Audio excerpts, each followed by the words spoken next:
कोविड-19 की खतरनाक लहरों से जनता को बचाने की खातिर और खुली जगहों में कोविड केयर सेंटर बनाने के लिए राधा स्वामी सत्संग व्यास ने अपनी अहम भूमिका निभाई है। इनकी ओर से कांगड़ा के परौर में वैश्विक महामारी कोरोना जैसी संकट की घड़ी में अपने समूचे क्षेत्र को राज्य सरकार के सुपुर्द कर दिया गया था, ताकि अगर इस महामारी की चपेट में एक साथ कई लोग आते हैं तो उन्हें पहले से कुछ दायरे के अंदर बने हुए अस्पतालों में नहीं बल्कि परौर जैसी जगह पर इलाज के लिए लाया जा सके। वहीं आज जब तीसरी लहर करीब करीब खात्मे की कगार पर पहुंच चुकी है, तो ऐसे में अब राधा स्वामी सत्संग व्यास की ओर से राज्य सरकार से अपनी प्रॉपर्टी रिलीज करने की भी अपील की गई है। हालांकि अभी वर्ल्ड हेल्थ ऑर्गेनाइजेशन भारत के कुछ पड़ोसी देशों में अचानक से फिर पनपे कोविड की वजह से चौथी लहर की संभावना जता रही है। बावजूद इसके राज्य सरकार के आदेश पर जिलाधीश डॉक्टर निपुण जिंदल की ओर से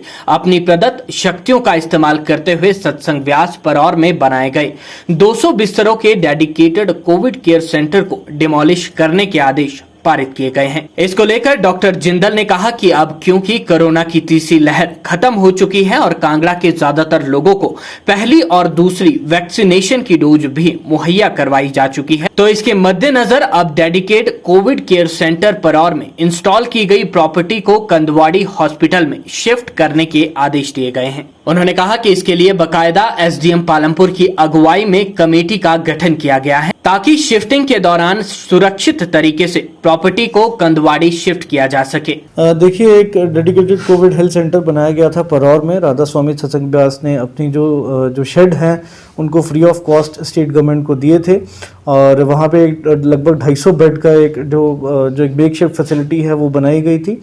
और अब प्रदेश सरकार के द्वारा जो डीसीएचसी परौर है उसको डी नोटिफाई कर दिया गया है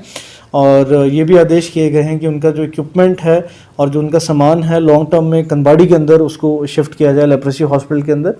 और चूंकि ये डी नोटिफाई हो चुका है तो ज़िला प्रशासन के पास कोई ऐसी एक फैसिलिटी थी जो पहले क्योंकि 250 बेडेड की फैसिलिटी थी,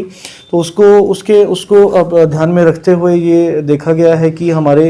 इस क्षेत्र के अंदर यदि कोई संभावित जो लहर आती है आगामी कोविड की, तो उसमें कोई बेड्स की कमी ना आए, इसके लिए एक कमेटी का गठन किया गया है एसडीएम की अध्यक्षता में। और उनको ये डायरेक्शंस दी गई हैं कि वहाँ पे जो हमारा सिविल हॉस्पिटल पालमपुर है उसके जो 100 बेड्स हैं उनको अपना जो इमिडिएटली चालू किया जाए और वहाँ पे एक एडिशनल इंडोर जो ब्लॉक है वो लगभग तैयार है और वहाँ पे इस ब्लॉक को चालू किया जाए 31 मार्च से पहले, ताकि यदि कोई ऐसी फ्यूचर में कुछ इंक्रीज़ होता है कोविड केसेस में तो प्रशासन और सरकार को कोई इशू इसके अंदर ना आए।